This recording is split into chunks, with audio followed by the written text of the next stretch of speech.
고린도후서 6장 1절에서 2절까지 말씀 저와 함께 교독하시겠습니다.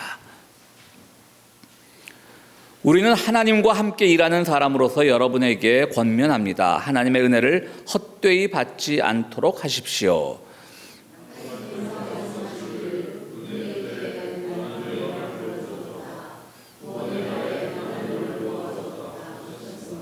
함께 하시겠습니다. 보십시오. 지금이야말로 은혜의 때요, 지금이야말로 구원의 날입니다. 아멘. 누가복음 7장 11절에서 17절 말씀 제가 읽도록 하겠습니다. 그 뒤에 곧 예수께서 나인이라는 성읍으로 가시게 되었는데 제자들과 큰 무리가 그와 동행하였다. 예수께서 성문에 가까이 이르셨을 때에 사람들이 한 죽은 사람을 메고 나오고 있었다. 그 죽은 사람은 그의 어머니의 외아들이고 그 여자는 과부였다. 그런데 그 성에 많은 사람이 그 여자와 함께 따라오고 있었다. 주님께서 그 여자를 보시고 가엾게 여기셔서 말씀하셨다. 울지 말아라. 그리고 앞으로 나아가서 관에 손을 대시니 메고 가는 사람들이 멈추어 섰다. 예수께서 말씀하셨다. 젊은이야, 내가 내게 말한다. 일어나라. 그러자 죽은 사람이 일어나 앉아서 말을 하기 시작하였다. 예수께서 그를 그 어머니에게 돌려주셨다. 그래서 모든 두려움에 사로잡혀서 하나님을 찬양하면서 말하기를 우리에게 큰 예언자가 나타났다 하고 또 하나님께서 자기 백성을 돌보아 주셨다 하였다. 예수의 이 이야기가 온 유대와 그 주위에 있는 모든 지역에 퍼졌다. 아멘.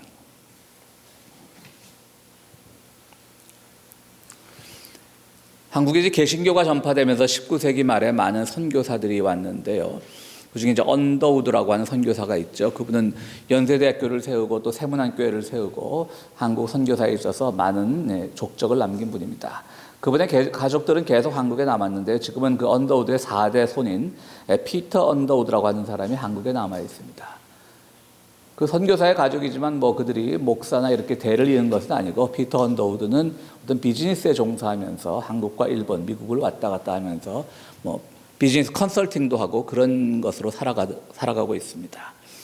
오래전에 그분의 어떤 인터뷰 기사를 읽은 적이 있는데 그분은 당시 4대조 할아버지가 언더우드가 한국 사회에 많은 공헌을 세우지 않았느냐라고 말씀을 하니까 기자들이 물어보니까 그분이 말씀하시기를 그렇긴 하지만 우리 할아버지만 그런 것은 아니고 많은 선교사들이 그렇게 공을 세웠습니다라고 말했다고 합니다. 물론 겸손의 표현이겠죠. 당시 들어와 있던 선교사는 200여 명이 더 된 것으로 알고 있습니다. 물론 한국 역사에 있어서 개신교 선교사들을 통해서 근대 병원이 설립되고 근대 교육제도가 설립되고 그런 공헌이 있었던 것은 사실이지만요. 또 어두운 면도 많았습니다. 그들이 선교하는 대상인 우리 조선 사람들이죠. 그 당시 기준으로 조선 사람들을 너무나 무시하고 야만인 취급하고 또 어떤 사람은 본국에 있는 미국 선교부에서 한국 조선 땅으로 선교지를 배정받아서 파송하려고 하자 그가 아주 유명한 기도를 한 것이 아직도 기록에 남아 있습니다. 주여, 나를 지옥에 보낼지언정 조선에는 가지 않게 해주십시오. 그건 혼자 말로 하지 그걸 또 기록에 남겼습니다. 이 사람이. 그리고 결국 선교부에서는 그를 태국으로 보냈다고 하죠. 또 그 밖에 또 지금은 안식교라고 부르는 제7일 재림 예수교 안식교는요. 그 선교사 하나는 과수원을 경영하고 있었는데 마을 꼬마들이 마을 꼬마들이 동네 과수원이나 동네 수박밭에서 과일 좀 서리하는 거는 좀 애교 아니었습니까? 물론 도둑질로 보면 도둑질이겠죠. 근데 서양 사람들에게 특히 안식교라고 하는 교는 굉장히 윤리, 도덕, 건강 이런 걸 중시하는 사람들이죠. 그들에게는 그게 볼 수 없는, 있을 수 없는 일이었나 봅니다. 그래서 그 꼬마를 잡아서 이마에다가 선교사라고 하는 사람이 SIN, 죄라고 이렇게 문신을 새긴 적도 있습니다. 또 지금 와서 우리는 평가하기를 많은 또 보수적인 선교사들은 대부분 보수적이죠. 그러니까 자기들이 그 험지에 가겠다고 나서죠. 그렇기 때문에 그들의 신학도 당연히 보수적이어서 가는 곳마다 또 너무나 보수적이고 근본적인 신학을 전파한 거기 때문에 또 많은 비난을 받기도 합니다. 그러나 다 공과가 있겠죠. 공을 세운 선교사들도 있고 과를 세운 선교사도 있습니다. 근데 피터 언더우드는 그 인터뷰 말미에 이런 말을 했습니다. 우리 할아버지들의 그 선교 역사 200명이 넘는 그 선교사들의 공헌도 중요하지만 그들의 자녀들이 이 낯선 조선 땅에서 죽어간 것도 기억해 주십시오. 그들을 위해 기도해 주십시오라고 인터뷰 기자에게 말했다고 합니다. 19세기 말 어느 세계든 열악하지 않았겠습니까? 우리는 우리 선조들을 생각하면 참 세계는 근대화가 되고 있는데 우리만 열악했던 것 같지만 제가 늘 말씀드리지만 꼭 그랬던 것은 아닙니다. 찰스 디킨스의 소설 보면 그 당시 산업혁명 당시에 그 영국에서 일어나는 일들은요, 정말 막 13세 아니면 10세 미만의 소년들이 폐암으로 죽어갑니다. 왜냐하면 영국은 이 석탄을 많이 떼잖아요. 그러니까 굴뚝 청소를 하려면 굴뚝 청소부들이 그 아이들을 데리고 가서 그 굴뚝 속에 들어가서 이제 클리닝을 시키는 거죠. 그러니까 그 당시 그 폐암의 그 사망률이 7살, 8살짜리들이 그렇게 높았다고 합니다. 그리고 그 당시 영화들 보면 파리 시내도 마찬가지고 런던 시내도 마찬가지고 사람들이 걸어 다닐 수 없을 정도로 온갖 오물들로 가득 찼고요. 조선이 좀 근대화엔 뒤지긴 했지만 그렇다고 해서 조선이 아주 못 살 땅은 아니었습니다. 다 그러고 사는 것이죠. 그렇지만 하여튼 선교사들은 그곳에 와서 공을 세운 것은 우리 모두가 인정을 해야 되고요. 그리고 또 아무래도 그들이 살던 나라와 다르니까 풍토병 같은 것이 면역력이 떨어진 아이들에게 많이 걸렸겠죠. 지금 양화진이라고요. 양화대교 근처에 그 외국인 선교사 묘역이 있는데 거기 가보면 그렇게 어린 아이들 묘지도 많다고 합니다. 안타까운 일이죠. 부모보다 먼저 아이를 보낼 때 그 부모들의 마음은 얼마나 찢어졌겠습니까? 더러는 그 중에서도 그 죽음을 시련으로 받아들이고 선교 사역을 감당한 사람들도 있을 것이고, 더러는 다시는 내가 조선 땅에 오나봐라 라고 조선 땅에 저주를 퍼붓고 사람들도 있었을 것이고요. 아무리 선교사라고 한들 인간이니까 그런 분노가 생긴 건 당연하겠죠. 여러 가지 이유가 있습니다. 참 어린이들이 많이 죽었습니다. 자식을 먼저 보낸다는 것은 큰 아픔이죠. 우리 유명한 소설가 박완서 선생도 아들을 먼저 보낸 걸로 유명하죠. 아들을 보내고 나서 그분은 본래 소설을 잘 쓰던 분이었지만 카톨릭으로 귀위해서 카톨릭 신앙의 여러 가지 정말 많은 아름다운 글들을 많이 남겼습니다. 그분이 이제 카톨릭 신앙으로 아들을 먼저 보낸 그 아픔을 달랬던 것이죠. 그러나 달래졌을까요? 위로받았을까요? 한 2년 전에 그분도 세상을 떠났는데요. 참 늘 그 아들을 잊지 못해서 슬퍼하는, 늘 신앙으로 극복은 했지만 그 신앙 수필 말미엔 항상 아들에 대한 추억이 담겨져 있는 그 글을 볼 때마다 읽는 독자들도 마음이 아프긴 마찬가지입니다. 오늘 누가복음 본문에서 예수께서는 한 과부의 외아들의 장례 행렬과 마주치게 됩니다. 이곳은 나인이라고 하는 이름을 가진 마을입니다. 나인은 아름답다는 뜻도 있고요, 목초지라는 뜻도 있습니다. 그러니까 목초지면 그 당시엔 관광은 없었겠지만 어쨌든 아름다운 것이고 목축업이 성했겠죠. 바꾸어 말하면 사람들이 좀 먹고 살만한 지역이었던 모양입니다.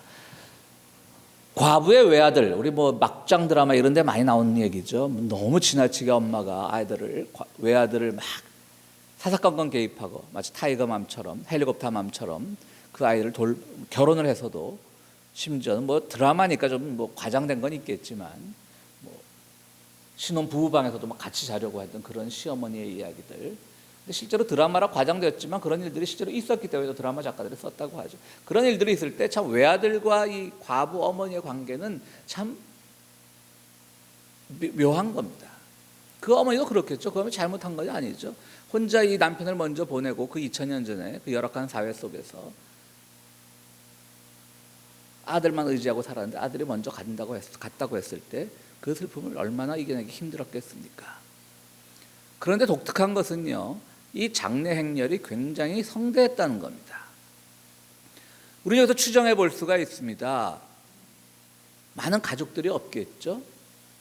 옛날 말도 있지 않습니까? 우리나라 속담이지만 정승집 개가 죽으면 문상객이 많지만 정승이 죽으면 문상객이 없다고 하는 말들. 개가 죽으면 정승의 눈에 띄기 위해서라도 문상을 가지만 정승이 죽으면 더 이상 그 사람에게 잘 보여야 할 일이 없기 때문에 문상객이 적다고 하는 말이 있습니다. 자, 과부입니다. 2000년 전 사회 상황에서, 경제 상황에서 여인 혼자의 몸으로 살아가는 것은 쉽지 않았을 터. 그는 부자도 아니었을 것이고 힘 있는 권력자도 아니었을 것입니다. 그러나 문상객이 많았고 그 장례 행렬이 굉장히 길었다라고 하는 것은 어쨌든 그분이 어떤 형태로든지 그 마을에 존경을 받는 사람이었을 수도 있고, 아니면 그 마을 사람들이 유독 또 정이 깊고 불쌍한 이웃을 향해서 베푸는 마음들이 아주 한결같은 그런 사람이기 때문에 이 문상이 길었을 수도 있습니다. 어쨌든 어머니는 얼마나 슬펐겠습니까? 울면서 길을 갑니다. 그러다가 이제 장지는 이 마을 밖에 있겠죠. 마을 밖으로 이제 그 긴 장례 행렬이 가는데 그때 예수의 행렬이 이 마을로 들어오게 됩니다. 그래서 두 행렬이 마주칩니다. 장례 행렬인 줄 예수님은 금방 보고 직감을 하셨겠죠. 그래서 가서 어머니에게 말합니다. 울지 마라.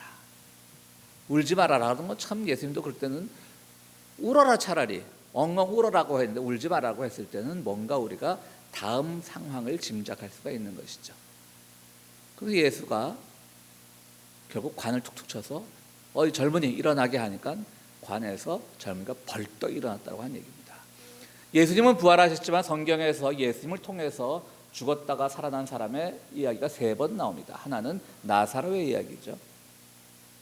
나사로는 마르다와 마리아의 오빠로서 마르다와 마리아는 예수님께 특별히 많은 혜택을 주고 많은 편의를 제공한 아주 신실한 자매였습니다.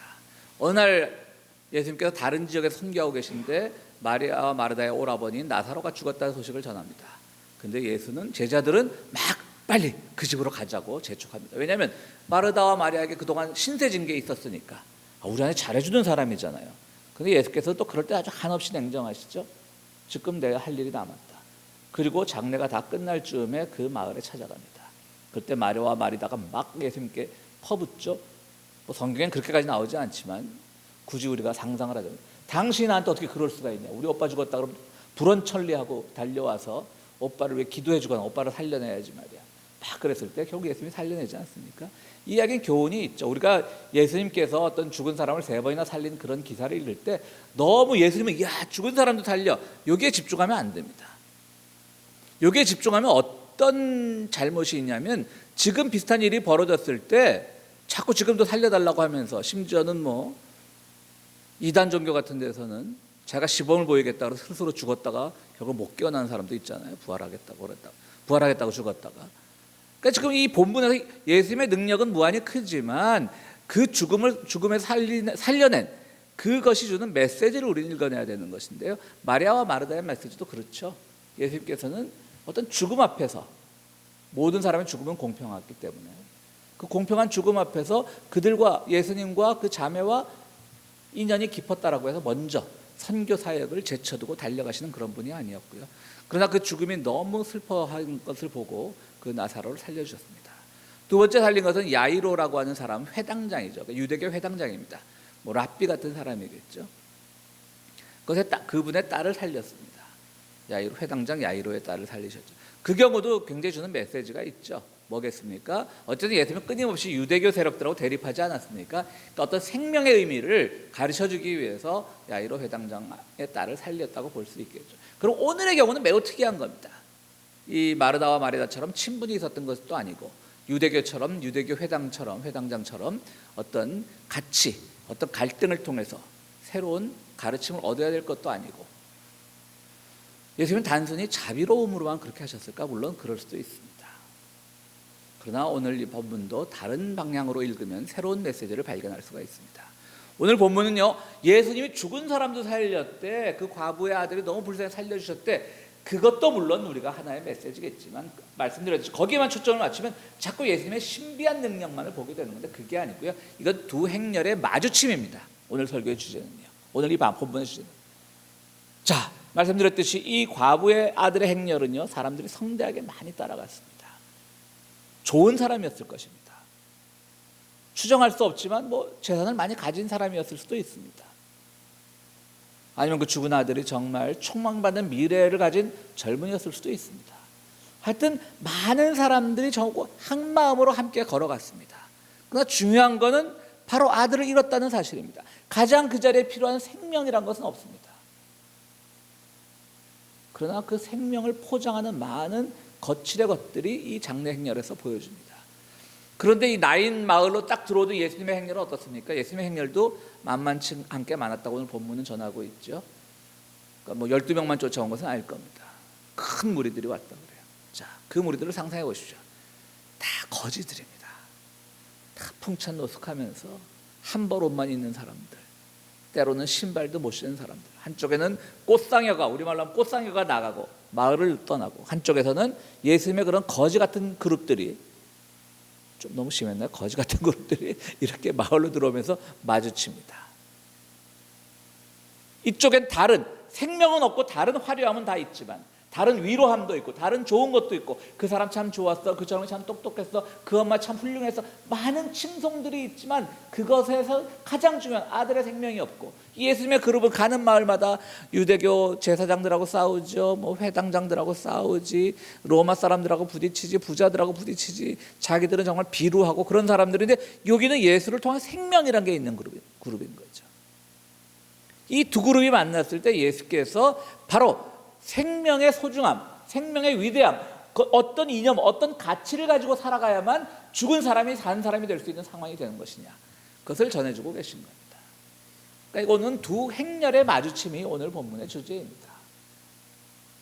예수님께서 사람을 살리셨대가 주제가 아니라는 것이죠.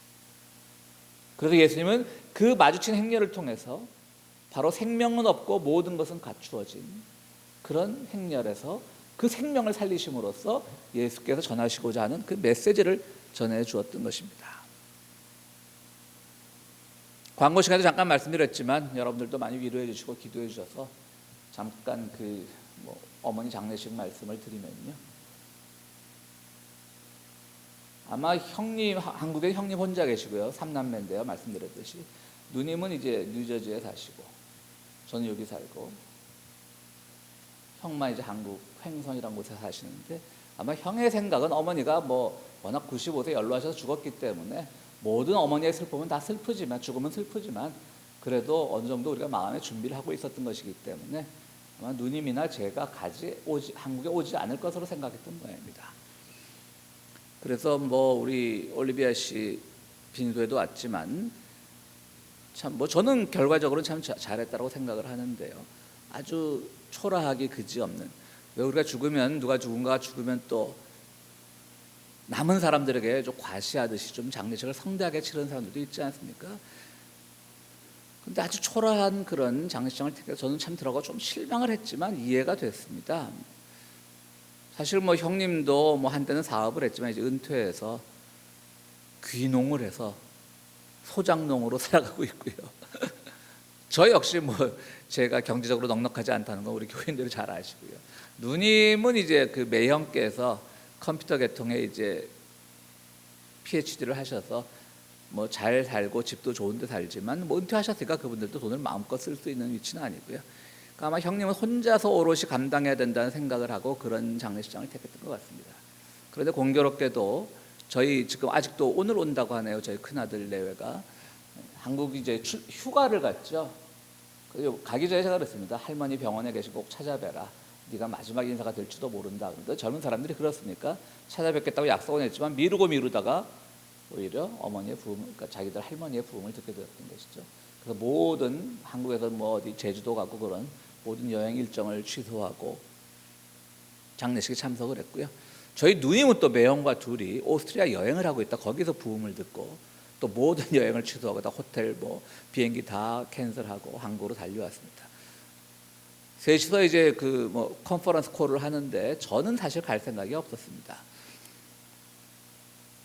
아들 마침 장남이 가 있으니까, 우리 김민아 집사가 가 있으니까 아들을 대신해서 참여하고, 그런데 우리 누님이 울고불고 컨퍼런스 콜에서 지금 오스트리아에서 휴가를 다 잡고 가겠다라고 해서 저도 가면서, 근데 또 우리 막내 아들 우리 김준하 전도사가 걸리더라고요. 그래서 너 같이 갈래?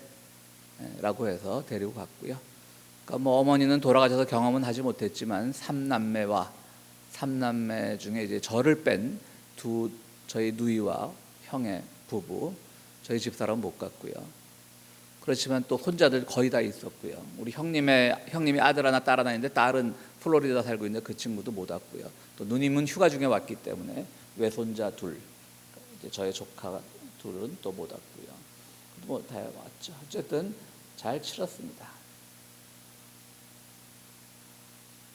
장례식장은 초라했지만 우리 교회에서도 허환을 보내주시고, 정말 초라한 장례식장이라 그런지 다른 빈소를 보니까 아주 사실 또 한국 문화에서는 좀 그런 게 있잖아요. 좀 화환도 많고 그래야 되잖아요, 그죠? 근데 다른 빈소는 한두 개 있는데 저희 어머니 빈소에만 뭐 한 20여 개의 대형 조화가 있어서 그것도 은근히 또 사람 심리가요. 그런 것도 은근히 또 그 죽음의 자리에서 그게 뭐 의수될 게 뭐 있다고 의수되게 되더라고요. 그리고 또 우리 말씀드렸듯이 올리비아 씨를 비롯해서 우리 교회 다니다가 많은 분들이 찾아와 주시고 여러분들이 기억할 만한 이름은 이육종 목사도 오셨었고 우리 김성애 전도사 내외분도 오셨었고 또 몇 명 박귀호가 아니라 박지호라고 여러분 기억하시겠지만 박지호라고 뉴스엠 기자 하던 분인데 그분도 오셨고 여러분들이 와주셨습니다. 그리고 저희 대학 친구들 무엇보다도 제가 어릴 때 자란 모 교회 저는 고등학교 동창, 대학 동창보다 그 교회 동창들하고 제일 친한데요. 거기서도 많은 후배들이 찾아와서 잘 치렀습니다. 그런데 이제 그런 것들을 보면서 과연 여기서 가장 중요한 것은 결국 생명인데 우리가 거칠애라는 것이 참 우리를 어느 정도는 좀 아까 말씀드린 의수되게 하고요. 또 저희 매형과 저희 형님은 옛날 평준화 이전에 이제 한국에서 명문고등학교를 나오고 다 명문대학을 나오신 분들이 또 그 동창들이 쫙 오니까 그것도 또 이상하게 또 좀 플렉스, 요즘 젊은 사람들 용어로 플렉스가 되고요. 좀 자랑거리가 되고요. 그래서 그게 다 무슨 소용이 있겠습니까? 어머니가 가셨는데. 그런 생각을 해봤습니다. 그러면서 우리 한국 사회를 생각해봤습니다. 한국을 다녀오신 분들은 아시겠지만 한국 사회 참 잘 나갑니다. 부자입니다. 사람들도 자신감이 넘쳐 있습니다. 예전에 제가 젊을 때 한국 살 때 보면 제일 인상 깊은 게 도로에 사람들이 가는 인도에 그 껌이 엄청 많았어요. 왜들 그렇게 껌을 씹었는지. 그리고 가끔은 새마을 사업 나온 그런 동네에서 이제 고용된 그런 분들이 끈을 가지고 주저앉아서 껌이 안 떨어지잖아요. 근데 놀랍게도요. 제가 신촌을 좀 걸어봤는데요. 껌이 거의 하나도 없습니다. 왜 그걸 봤냐면 제가 그때 껌을 씹고 걷고 있었거든요. 옛날에 제가 그렇게 경중도덕을 안 지키는 사람은 아니었습니다만은 참 쉽게 뱉었을 법한 그런 상황에서 껌도 하나 또 깨끗합니다. 다 좋습니다. 경제 지표는 우울하게 들리지만 어쨌든 사는 사람들은 즐겁습니다. 예전에 비해서 공중도덕도 많이 좋아졌습니다. 예전에도 좋았지만 깨끗합니다. 그러나 사람들은 그런 깨끗하고 풍요한 그 세상을 살아가면서 다 갖추어졌지만 그들이 과연 생명의 길을 걷고 있는지는 의심스러웠습니다.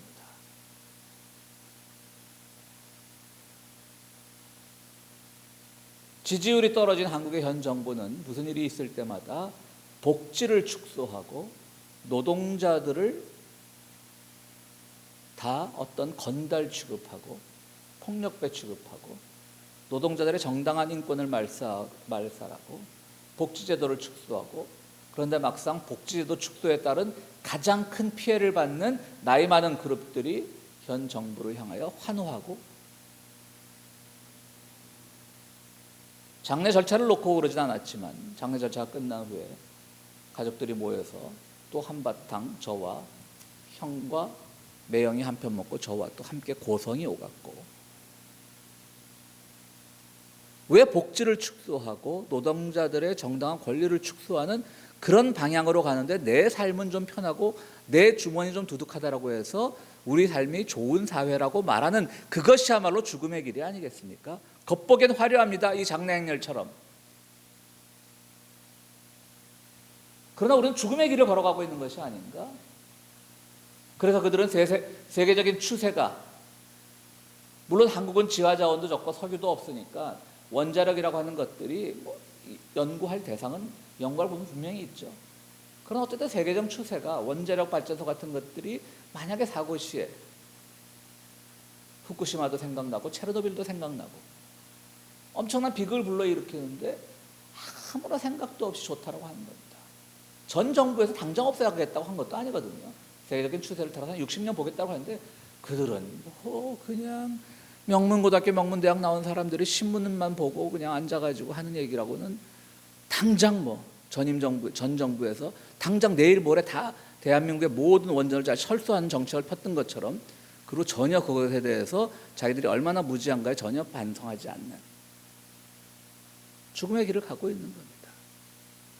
하다못해 우리 교회도 홈리스들 급식을 하고 봉사할 때 그 잘난 음식 하나 주면서 예수 믿으라고 권하지 않는데, 그것은 강요고 폭력이기 때문에 국가라고 하는 단체가 자기 동포들이 굶어 죽고 있는데 내 말 잘 들으면 쌀 줄게 하면서 그 나라가 어떻게 생명의 길을 가는 나라라고 말할 수 있겠습니까?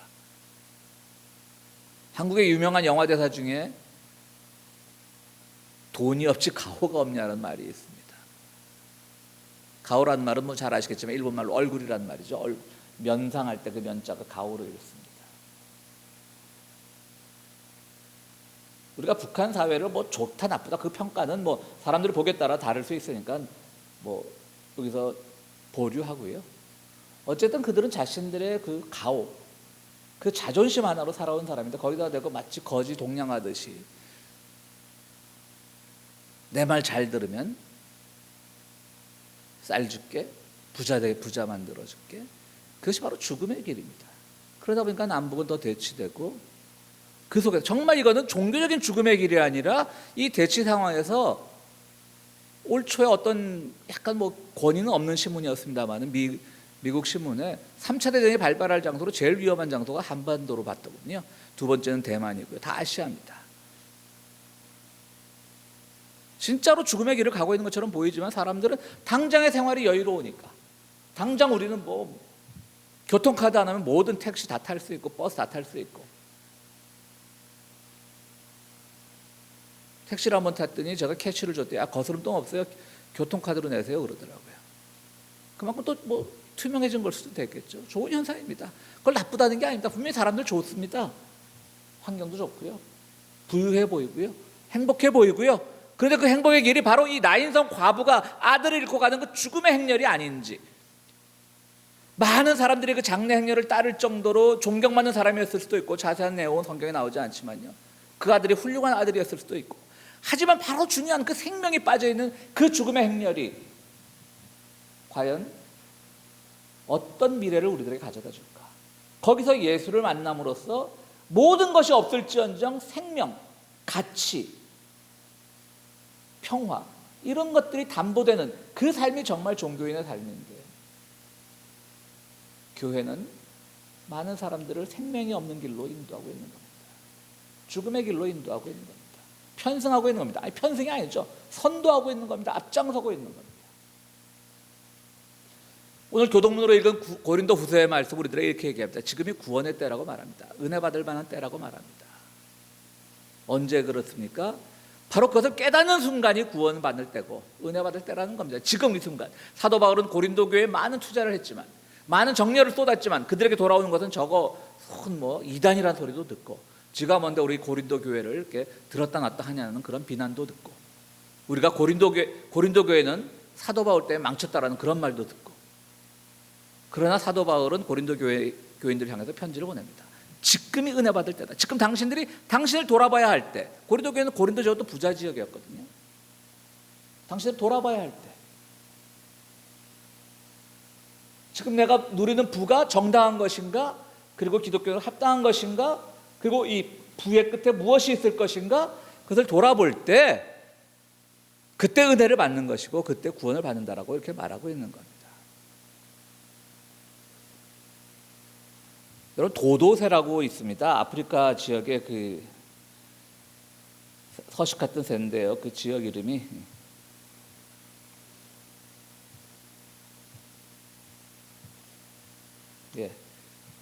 모리셔스 섬이라고 하는데 사는 그 도도새였는데, 도도새가 그 섬이 천혜의 섬이기 때문에 새가 날지를 않습니다. 날 필요가 없습니다. 땅바닥만 있어도 많은 열매들이 있고 많은 곤충들이 있으니까. 그러다 이제 포르투갈 사람들이 들어오고 네덜란드 사람들이 들어오면서 그들을 따라 뭐 들쥐니 이런 것들이 들어왔습니다. 세계 어떤 생물학 역사 속에 가장 빨리 멸종한 동물이 도도새입니다. 10년 만에 모두 죽었습니다. 그들은 아무 동물이 없을 때 행복했을 것입니다. 그냥 왜 힘들어서 날개짓해서 날라? 그러다 보니까 계속 날지 못하게 된 거죠. 안 날라도 먹이가 있고 우리를 공격한 천적이 없는데, 그러면서 그들은 자기들이 누리는 것이 가장 은혜로운 것이고, 뭐 새들이 그런 생각을 했을 리는 없겠습니다만 가장 행복한 삶을 누리던 새였지만 10년 만에 천적을 만났을 때 10년 만에 멸종하고 말았습니다. 지금은 박제로만 남아 있습니다. 혹시 우리의 삶이 그런 것은 아닙니까? 우리는 풍족합니다. 우리의 고국의 동포들도 많이 풍족합니다. 행복해 보입니다. 그러나 그것이 과연 은혜의 때고 구원의 날일까요? 생명이 없는데요. 생명이라는 건 뭡니까? 단지 죽었다가 살아나는 것만이 생명이 아니라 예수께서 가르치신 그 진리를 따라 사는 것인데, 말씀드렸듯이 좀 가난하다고 해서 국가가 도와줘 살려야 되는데 왜 내 세금이 그들을 향해 쓰이느냐고 비난하는 순간 우리의 생명의 길은 사라집니다. 노동자들이 그들의 권익을 위해서 조금 무리한 요구도 아니지만 무리한 요구라고 보였을 때 그들과 타협하고 협상함으로써 그들의 목소리를 들어야 되는데 그들을 건달 취급하고 깡패 취급함으로써 국민의 인기를 얻습니다. 큰 문제 아닙니까? 그래야만 이 정권의 인기가 좀 높아지더군요. 그건 생명의 길이 아닙니다, 여러분. 우리 생명의 길을 가야 합니다. 예수 믿는 게 뭡니까? 조금 내가 가진 것이 없다 할지라도 도도새처럼 그냥 지천에 우리 먹이가 널려 있는 것을 외면하더라도 내가 좀 날라야 되는데 왜 날르지 못하고 있지? 라는 것을 생각해야 되는 그것이 바로 생명의 길입니다. 그 생명의 길을 걸어 나가야 되는데 우리는 화려하게 치장된 그 죽음의 행렬을 보면서 야, 저 집 장례식에 뭐 굉장히 화려한 장례식장에서 했고, 뭐 제가 말씀드렸죠. 저도 똑같죠. 그런 점에서는 조화가 수백 개가 왔고 우리 집에 그랬다는 얘기는 아니고요. 뭐 조문객이 정말 수천 명이 왔고 조의금이 뭐 수억이 거쳤고 뭐 이런 거 자랑하는 그 죽음의 길이 아니라 우리는 가치 있는 생명의 길을 가야 된다는 겁니다. 오늘 말씀 바로 그겁니다. 예수님이 사람을 살렸다는 게 주제가 아니고 생명의 길을 가자고, 그 두 행렬에 마주침에서 생명의 길을 가자고 우리들에게 예수님께서 제촉하고 계신 겁니다. 사랑하는 성도 여러분, 다시 한번 기도해 주시면 감사드리고요. 앞으로는 더욱더 이제 교회만을 위해서 열심히 노력하겠습니다. 모두 우리 교회는 생명의 길을 걷는 우리 귀한 성도들이 되기를 간절히 바랍니다. 말씀을 생각하시면서 함께 기도하는 시간 갖도록 하겠습니다.